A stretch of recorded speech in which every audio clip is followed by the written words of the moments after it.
Welcome, Money Buddies, to this week's episode of Money Talk. This week, we're talking about spending money in a healthy manner, building a roadmap with your financial plan, and living longer. I'm your host, Skylar Fleming, and let's get talking.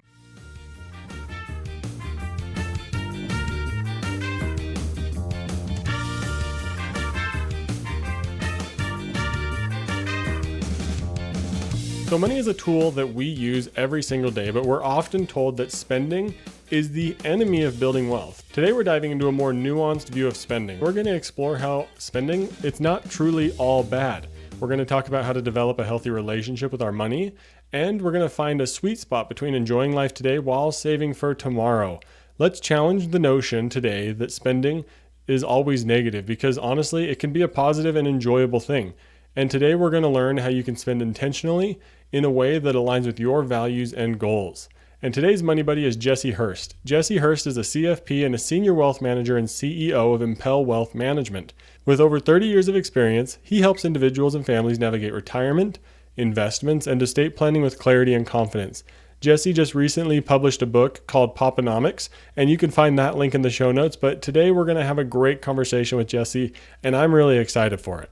Today's money talking points are: 1, is all spending bad? 2, how can we develop a healthy relationship with spending? And 3, how can we find the balance in spending to enjoy life versus saving for the future? So with those money talking points in mind, let's get talking and welcome Jesse to the show. Thank you. I appreciate you having me. Yeah, this is going to be a fun conversation because this is something that can tend to get avoided, or we don't really realize that this is a problem. Some people might have a problem actually spending money. They might save too much money and they just don't know quite how to spend it. They might feel like all spending is bad and it just needs to be avoided and we need to just shovel all of our money into some sort of tax advantaged vehicle, but that may not always be the case. I want to kick us off today with the money talking points, which for the audience are points that they can take and go have a simple, easy money talk with their family and friends. So we'll just get these going with a simple conversation here, but is all spending bad? Yeah, no, all spending isn't bad. And I mean, there's a thought for a lot of people that they should be saving as much as they possibly can. And while I'm a big believer in saving and good financial habits, I think the financial planning process can actually be really freeing to people in this. A lot of people think that financial planning is a confining, restrictive, I've got to follow these rules and I've got to follow this budget. But I think the opposite is true, because if you define what your future financial goals are, and then you know how much you need to be saving for retirement or your kids' college education or to pay down a mortgage, then that also tells you whatever I have left over, I should be free to spend. I should be able to live life and not defer all rewards into the future. I can enjoy life along the way and still be confident that I'm going to get where I want to go.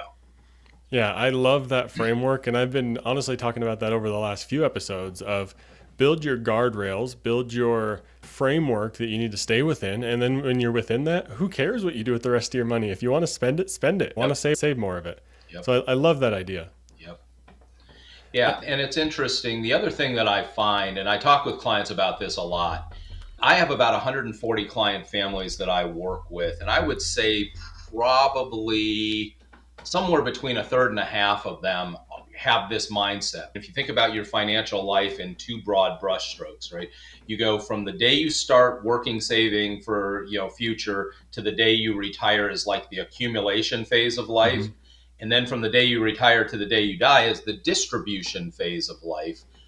People who are very successful at the accumulation phase tend to have a lot of the same habits that you see from, I don't know if you've ever heard of a book called The Millionaire Next Door, but it's this idea that no matter what I make, I spend less than what I make, I save and invest the rest, I put money in my 401k, I pay down debt, I don't make crazy buying decisions on credit, I don't make crazy investment decisions from tips I got at the golf course or online chat rooms. Almost the inevitable end result of those good habits is you will compound and grow and build wealth. The problem is a lot of people, as they make that transition from work life to retirement life, they can't flip the switch from saving to spending, because in their head, they go, I built this because I did these habits for 30 or 40 years. And now if I change my habits, I might not have this, right? And it's a big mindset shift to help people have the freedom to be able to spend.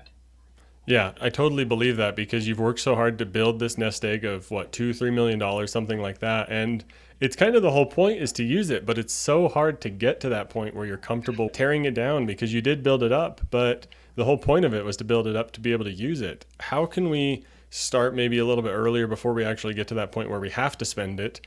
How can we build that healthy relationship with spending to prepare ourselves? Well, and I think a lot of this, again, comes back to the financial planning process, right? If you can help people understand, and you've probably heard and read stuff around Bill Bengen was the guy who originally created the 4% withdrawal rule back in the early 90s. A lot of that data came from the fact that a diversified portfolio, whether it was 60% stock, 40% bond, or 50-50, whatever, should be able to generate a return of somewhere just based on historical averages, not just the last 5 years. If you look at historical long-term averages of somewhere in the neighborhood of 6, 7, 8% a year, and if you spend four, right? Let's say you had $2 million, 4% is $80,000 a year. I tell clients all the time, up to $80,000 a year of spending, I'm not even going to question it. Yeah. Use what you accumulated to do the things that make life meaningful and enjoyable for you. We earn 7 and spend 4, the 3% we didn't take builds our portfolio. So next year we can take 4% of a bigger amount, and you'll never deplete principal on that over time. Helping people get comfortable with that idea of spending is sometimes hard. I shared this story in my book about a couple that are clients of mine, very similar, millionaire next door. They got like $2.5 million of investments with me, and they bring in about $80,000 a year of pension and social security income, and they're in their late 60s. And their kids are very successful financially. Mom and dad should be able to be free to spend the money. You take $80,000 a year of pension and social security, and 2.5 million at 4% a year is another $100,000, right? I can't get them to spend half that money. And I've been talking to them about it for years. They're taking a 3-week trip next year to Australia and New Zealand. And they finally decided to listen to me. They're going to buy business class airfare for the trip. And the wife said this to me, and this was really interesting. She said, we finally came to the realization that if we don't use our money to fly first class, eventually somebody else is going to. There you go.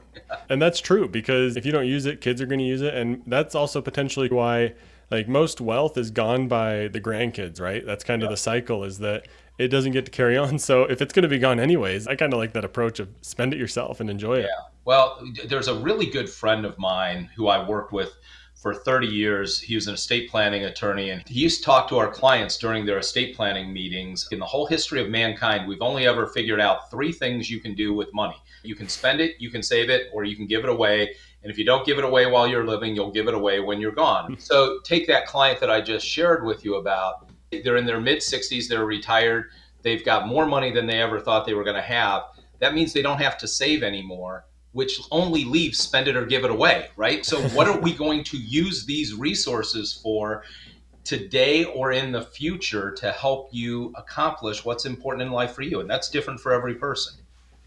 Yeah, and it's going to be a hurdle to get over sometimes because if you're listening to these money podcasts, you're probably pretty money savvy. You're probably doing the right things with your money. That's going to end you up in that point where you have $2.5-3 million when you retire. And I know for me, when I heard the 4% rule for the first time 5 or 6 years ago, that really clicked with me to that whole idea that, hey, you can use this money and it'll last. So getting to that point where you can pull from it, that sounds like a phenomenal point for me, but I've been preparing for years and really enveloped in the space. You've seen many people transition to retirement. What kind of barriers naturally exist for people as they make that transition? Well, there's a couple of things. One is not knowing whether they have enough fuel in the tank to be successful when they make that transition. A lot of people who first come to us as certified financial planners and wealth managers, a lot of them come to us early mid 50s, sometimes a little older than that. And they go, hey, I want to retire when I'm 62 or 65, whatever. And they have certain income resources, whether it's public pensions, teacher pensions, Social Security, or old defined benefit pension plans. They've got income resources, and then they've got asset resources from things like 401ks, IRAs, mutual funds, savings accounts, and so forth. They don't have any vision for whether the combination of income and asset resources will allow them to reach those goals over a 20 or 25 or 30-year life expectancy with any sense of confidence. Helping build that financial roadmap, that financial plan for them can help give them the confidence. I had a client of mine who, it was a 70-year-old gentleman who handed me one of these black and white one panel cartoons from New Yorker magazine. And it showed this couple who was meeting with their financial advisor. The financial advisor says to them, I've looked at all of your resources and I've looked at your financial goals and I've done all the calculations and I've determined with a high degree of confidence that if you retire tomorrow, you can live comfortably until 3 p.m. on Friday. Those are tough conversations to have with clients. I've had people that have said, hey, I want to retire when I'm 62. You run the calculations and you go, hey, No. if you do this, there's a very high probability that before 80, you run out of money. And if you run out of money before you run out of life, it's not a fun place to be. No. They've got to know, right? And you've got to have those conversations about what are the dials we can turn or the levers you can pull to help them get to a more successful and sustainable process. On the flip side, you've got clients who have more resources than they know what to do with. And then you get back to, can you get them to use those resources to do the things they want to do? How have you seen the value that you provide in helping flip that switch and say, hey, you're going to have enough? Like, you run the numbers and everything, and it's like, yeah, you could live till 120 or whatever, and you're going to have enough money. How have you seen people make that transition and flip that switch in their mind to spend money valuable? It's funny because sometimes it's little steps. Like, I have a couple that were clients of mine. The husband passed away. He was a great guy. He was a retired corporate executive and Air Force fighter pilot who passed from Parkinson's. But she's got more resources than she knows what to do with. And she travels with her sister. And she called me up last fall and said, hey, Jesse, I just wanted to let you know that Ruth and I decided to stay at the Marriott Courtyard instead of the Sleep Cheap Hotel because we knew you kept telling us we should spend more money. And I'm like, Barb, if you want to stay at the JW Marriott or the Ritz, it's perfectly fine. She's like, oh, no, I could never do that. So sometimes it's just little wins and helping people get more confident in doing things they want to do. Sometimes it's much bigger in scope. I have a client where we had that save it, spend it, give it away conversation, and they realized that they have way more in resources than they ever thought they would have. They've been blessed, and they've made the decision that they are going to start using their money. This was about 10 years ago to make some charitable gifts and help people, bless others. And the interesting part was, and this couple had about $3 million of investment assets, right? At 4% a year, it's $120,000. And I couldn't get them between their pensions and social securities and the investment assets to spend more than $20,000, $30,000 a year out of that 120 they could. So they started off, they'd never given more than $4,000 or $5,000 a year to charity in any one year. So we set the goal to do $25,000 a year to charity the first year. Nice. I will tell you, this last year, they gave over $90,000, and they still have more money today than they had when they started. We're approaching $750,000 that they've given away to charity. But I'll never forget it because Mike called me the first year. They'd never given money. They'd never written checks like this before. Mike called me and he said, the local volunteer fire department's trying to raise money to buy a new fire engine. He goes, would it be okay if I gave them $4,000? And I'm like, Mike, if it's less than $20,000, don't ever call me again, write the check. You've got the money, right? And it's just helping people adapt new habits, new philosophies, and be confident moving forward with that. You're going to have to start charging people the difference between how much they should be donating and how much they ask. If you're not going to donate it, I'll take it. So. Yeah. I do have a good amount of my audience that's young adults. And there is certainly a phase of life where you need to watch your spending, and you can't be going and donating $20,000 all the time. There's a balance between that. Many young adults feel like they can't spend beyond the necessities of food, electricity, water, and so on, because they may have student loans, things pulling at all of the income. How can they begin to build a habit where they can spend reasonably and develop a healthy relationship with it? Well, you bring up a really important point, right? Because young people, young families have real financial planning issues, questions, concerns. And you touched on a few of them, right? What do I need to do to pay down student loan debt? What do I need to do to help save for my kids' college education? What kind of estate documents do I need? How can I move from renting an apartment to buying a first house? And the problem in our industry, in my opinion, is that nobody really wants to serve those clients because they're not profitable asset management clients. They Yep. don't have Mm-hmm. $500,000 at 34 years old to put into a retirement account. If you go to one of the big wirehouses, they'll assign you to a call center. You can open an Mm-hmm. account, and every time you dial, you're talking with somebody who doesn't know you Mm-hmm. from Adam. And so we actually created at our firm a program we call Simple Finance. It is you pay a monthly fee. It's either $50 or $75 a month. And you actually get a relationship with an actual certified financial planner who can put together a personal financial website for you, Hmm. put your goals in there, link it to your bank accounts, your mortgage, your student loan debt, your 401k.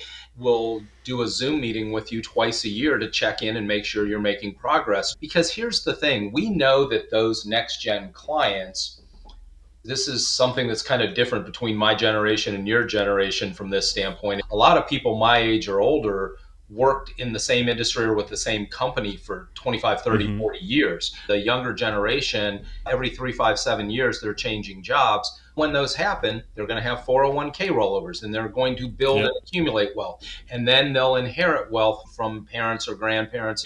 And those young clients that the wirehouses or bigger firms are ignoring, in 5, 10, 15 years are going to be awesome clients for somebody.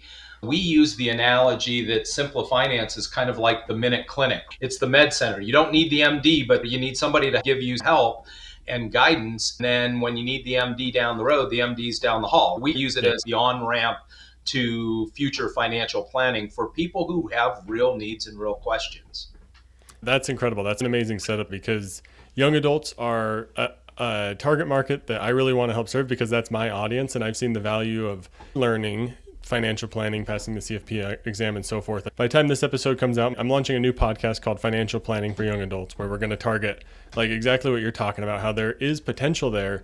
And especially if you get started early in your 20s, the world is completely available to you in terms of whatever you want to do because you're going to have so much potential and compounding on that money. Well, I think there are things that are going to change in the world over the next 5 to 10 years because of technological Mm-hmm. advancements, both in AI and medical advancements in things like AI assisted drug development, or I don't know if you've Yep. ever heard of CRISPR. They say that for people, in the next 5, 7, 10 years, there's a good probability that you could increase healthy life expectancy by 10, 15, 20 years for people in Mm-hmm. your generation. Well, then you sit there and go, what's that paradigm mean if life expectancy goes from 85 to 110 or 120? Mm-hmm. How long do you have to work? What's the career cycle look like? And Yeah. how much do you have to accumulate to be able to retire at 80 and live to 120 or whatever it is? Yeah. Is your And retirement longer than your career oh even? yeah, and you sit there and you go, what might I be doing when I'm 68 or 73 that looks Mm-hmm. different than what I did when I was 25? The potential for you in your generation as a new CFP to add real value to people as the world changes is going Mm-hmm. to be enormous, because I think the average person out there who doesn't understand this and doesn't get guidance towards it, they make fear-based decisions and they almost Yeah. always do the wrong thing at the wrong time. I'm trying to get my wife on board. I keep mentioning it that we need to try to plan to maybe 120 because I joked with her when we got married. I was like, I want to live to see our 100th wedding anniversary. Yeah. So we need to live to 2120 Yeah. at that point. So we need to be about 120 something years old. And it's totally doable now. It was kind of a joke back then, but as stuff is ramping up, you see people dying at like 100, 105, and it's like they were born so much longer ago. There's some really amazing resources out there. I point clients all the time. There's a guy by the name of Peter Diamandis who writes a blog post called The Abundance Insider. It's twice a week, it's free. There's a group out of Malden Economics that writes something called the Rational Optimist newsletter. And they all point towards these future technologies and where things are going, whether it's genomics, blockchain, material sciences, or whatever, and what the practical application of these things are going to be to healthcare, finance, manufacturing, housing, or whatever. And if you read these things versus what you get out of traditional network news or cable news, you will feel better about the future and you will be more optimistic. And I think that goes a long way in that life expectancy, is if you're just consuming good, uplifting news, honestly, that's a big deal. So hopefully this podcast for some of the people listening is that they're like, yeah, I'm going to live to 120. One thing that got mentioned in that little bit of a conversation about life expectancy going longer is these companies trying to siphon our money. And that can be external sources trying to pull money away from you. How can people begin to align their spending with their values instead of the values of all of these big marketing agencies trying to take our money? Well, I'm a big believer that it's not just the big marketing agencies coming after the money. I think some of it comes from the idealized vision of the world that people get through social media, right? Yeah. I have 3 children that are 34, 32, and 30. When they take a picture on their iPhone, they don't take a picture, right? Like when I was a kid, you took a picture because film costs money for a camera, right? They take 8 pictures, pick the best one, and then edit it so everything looks perfect. That's what people put on social media. They post about the new car they got, or the latest trip they took, or the latest house project, and that's all people see. People feel the pressure to keep up with that, and sometimes it's not a realistic expectation. I've seen it cause pressure in marriage relationships. Where one spouse is being influenced by what they see their friends doing and why aren't we doing this and so forth. One of the things that Rochelle and I have done our entire lives, and this might sound really crazy, but we literally draft out every December. We sit down and we do it over 2 or 3 sessions. We literally draft out, where would we like to be a year from now? What are our 1-year goals? Health-wise, financial, family, travel, life and travel, and then we do 3 years and 5 years, right? And we've done it every year for years. And then you go back and you look at what you've actually accomplished. But what it does is it grounds you to what's important to you and then helps you prioritize where you allocate your resources. And I think that would be a really healthy exercise for a lot of people. Yeah, I'll give you a huge second on, we call it our annual planning meeting, where we look at the next year and we plan out some of the calendaring things for the next year, but it's a great look forward and also reflect on how things have changed. Like you said, technology's advancing, so is kind of what you can plan on doing in your life. Things are ramping up. Numbers are getting bigger, like especially for young adults as you progress in your career. You suddenly have maybe $120,000, $180,000 income somewhere in there. And what do you do with that? How much do you save? Like actually sitting down and building a roadmap is a term that's came up a lot. Yep. And having that roadmap just to say, here's the framework that if money is over this point, this much gets saved. Like just having that is so valuable. And it helps keep that algorithm or marketing agencies or whatever away from your dollar bills. Because yeah, like you mentioned, people take 8-10 photos and then choose the best one. I've kind of become known as, I call it the one pick wonder. I have a rule that I will only take one picture and that's it. It at least has the live photo so I can adjust it if someone blinks, but I will only take one photo thing, and my wife knows that, so she always has to be like, no, let's take one more. My hair was blowing weird in the wind. I never have to worry about anybody saying my hair was blowing weird. Hey, maybe in the past, I don't know. But let's talk about the transition phases between spending and saving and different life stages. We mentioned young adults and retirees, but there's a period in there where you may have children, your life is pulling on you in a million different directions. How do we approach this spending as we go from a young adult starting our career to retirement? How does that transition tend to look? You're right. It tends to be, and maybe it's a little bit older today because people are waiting to have children a little older. People are forming families and getting married a little older. But it still seems like that period of time. And Nathan, who I mentioned from my office just a minute ago, Nathan's a great example. He's 41 years old. His wife's a couple years younger. They have 3 boys turning 8, 6, and 4. They're just in the thick of it. They had a starter house and they moved up to a newer house just before COVID. They probably got the biggest mortgage they'll ever have. They've got 3 kids and travel, sports expenses and all that kind of stuff. They're trying to save for college.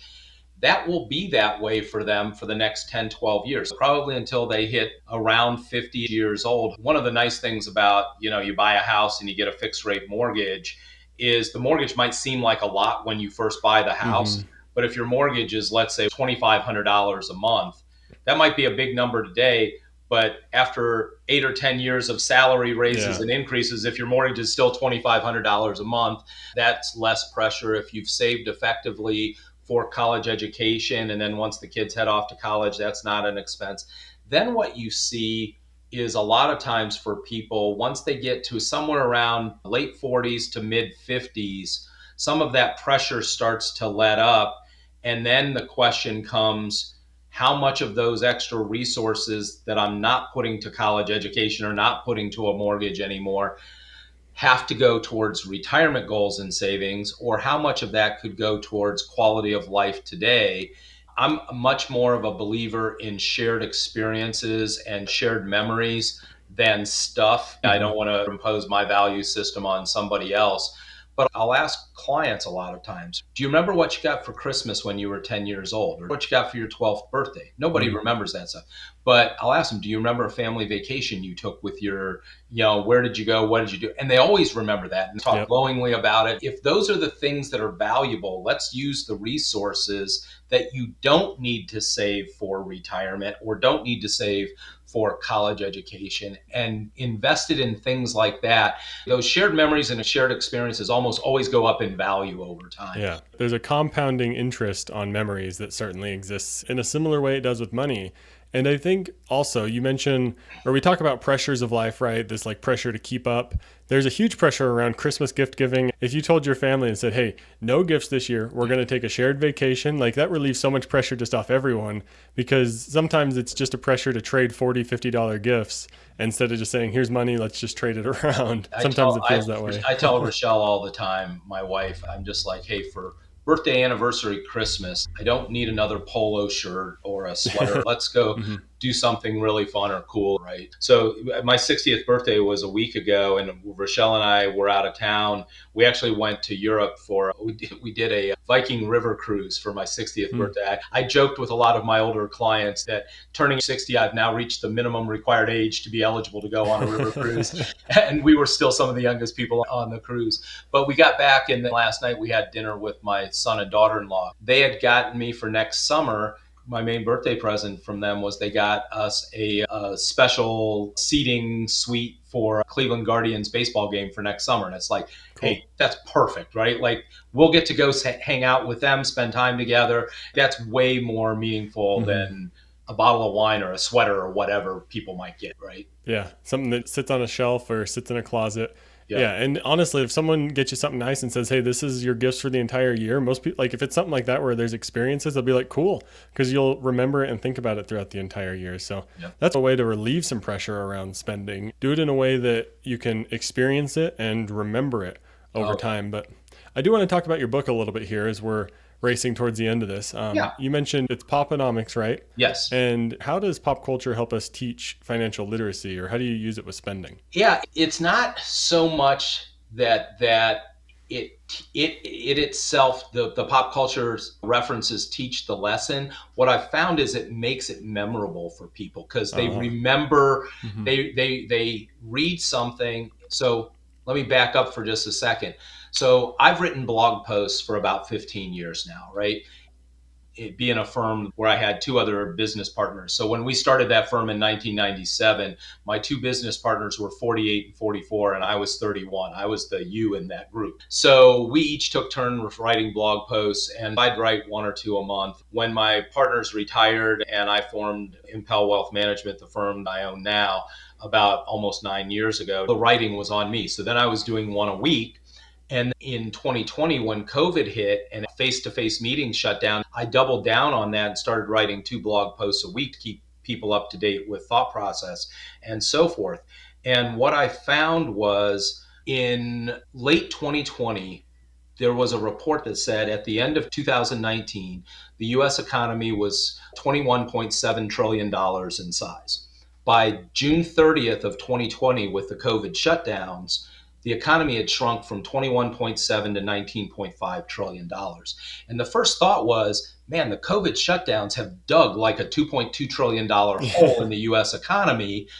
And the first thought that popped into my head, I'm like, it's like Joey at the beach with Monica and Chandler, where Joey dug the big hole at the beach and then the waves came in and filled it in. Well, just like the ocean rushed in and the wave filled Joey's hole, the federal government and the Federal Reserve Bank rushed in and filled in a $2.2 trillion hole in the economy with $6 trillion of stimulus.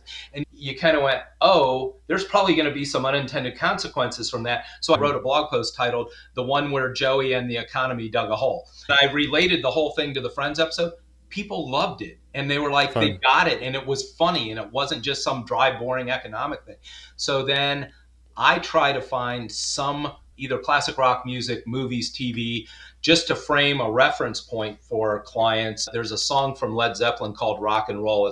There's got a line in it, it's been a long, lonely, lonely time.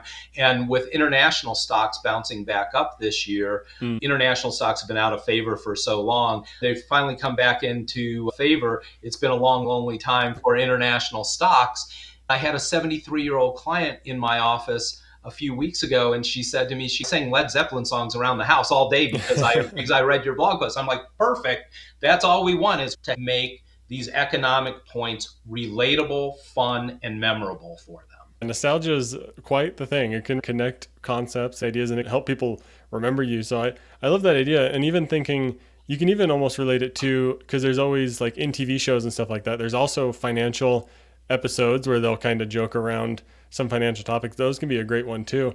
And I was thinking too, there's always like moments in media or celebrities or whatever, like one of them will die without a will every couple of years or whatever, right? Like using those as an opportunity to start conversations too. Oh yeah. I mean, it happened with Prince a couple years ago when Prince died. He didn't have a will. What a mess. I usually use classic rock songs. I did one time, and I tell people this is a one-time only gig, when the Fed waited and waited and waited as inflation was rising back in 21 into 22. They waited so long to raise interest rates and kept making the same mistake. I wrote a blog post called Oops, They Did It Again about the Fed. And I said, that's the only time you'll ever hear a Britney Spears reference from me.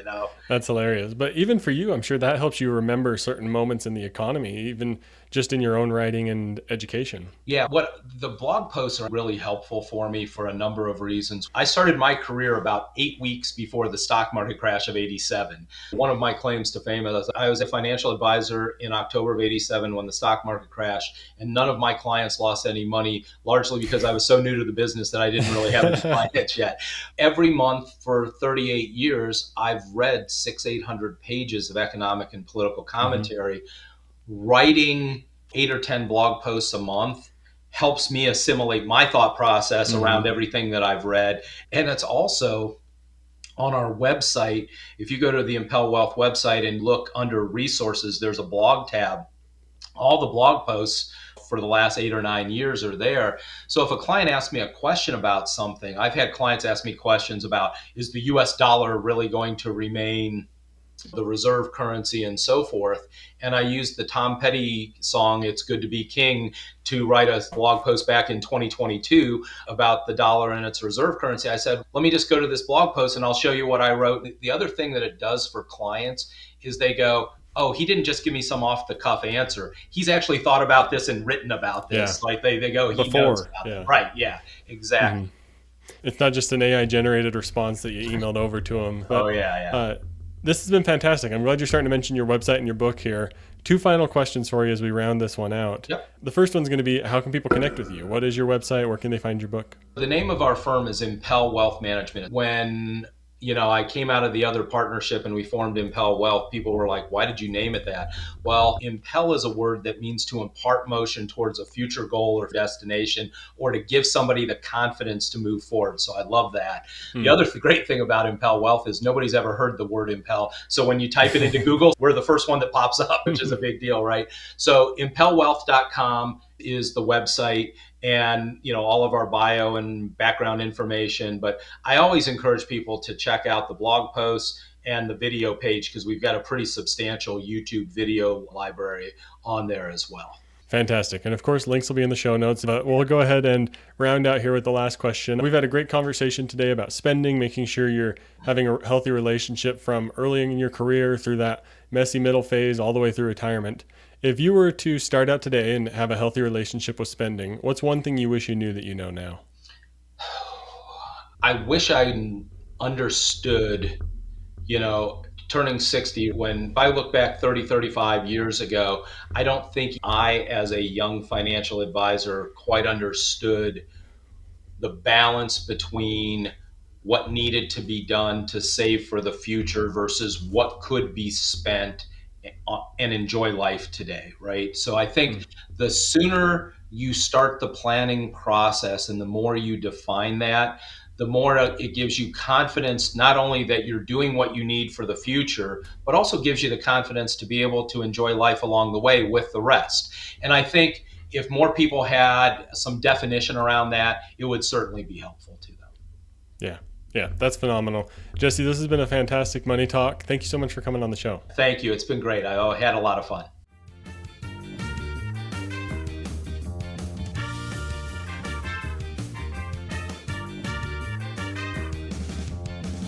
Thank you so much to Jesse for coming on the show. That was one of the best conversations we've had here, and I hope you were able to take something great away from it. I want to round us out here with the third money talking point of how can we find balance in spending to enjoy life versus saving for the future. And right here, the biggest piece for this is going to be that roadmap that Jesse and I talked about. Having a roadmap to tell yourself it's okay to spend money is essential, because if you make sure you have those guidelines in place to save for the future, save for your children's future if that's what you're choosing to do, spend the rest of the money. Who cares how much money you spend if your other guardrails are in place and you're at a position where you can enjoy your money? And how do you find that balance now? Well, again, it's that roadmap. You can say, I am comfortable with how much money I've spent, but I'm also comfortable with how much money I'm saving. And when you strike that balance, it's a really fun point to be, because you can take those family vacations. You can take those extra trips that you never thought were possible just because you didn't know that you had the money. So really, the first step is to figure out your roadmap and figure out what guides you. But I want to hear your thoughts down in the comments on Spotify or YouTube.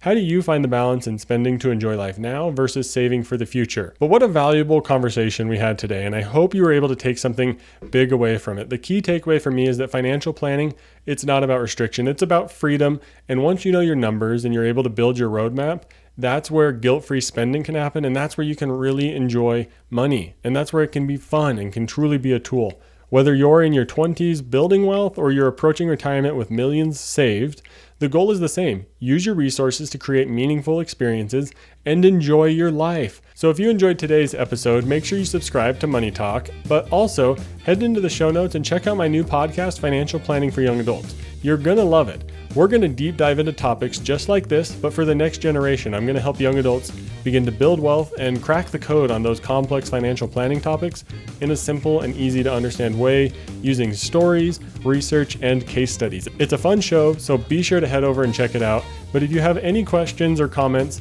leave a comment on Spotify, YouTube, or send me an email, and I'd love to have a conversation with each and every one of you. But thank you for listening to today's episode. The best way to stay up to date and connected to all things Money Talk is to subscribe to the show. And if you have any questions at all, moneytalk.show is a great place to check out much more about the show. If you're looking to get started with your money and get this financial plan figured out, head over to the show notes and sign up for a free Money Talk with me. I would love to chat with each and every one of you to help you get on the right path with your money. And remember, the best way to learn from today's episode is to take today's topic and go out and have a money talk with a fellow money buddy. But thank you for listening to this week's episode of Money Talk. I'm your host, Skylar Fleming. Have a great week. Thank you for listening to Money Talk. This show is provided for informational and entertainment purposes and may not be specific to your unique situation.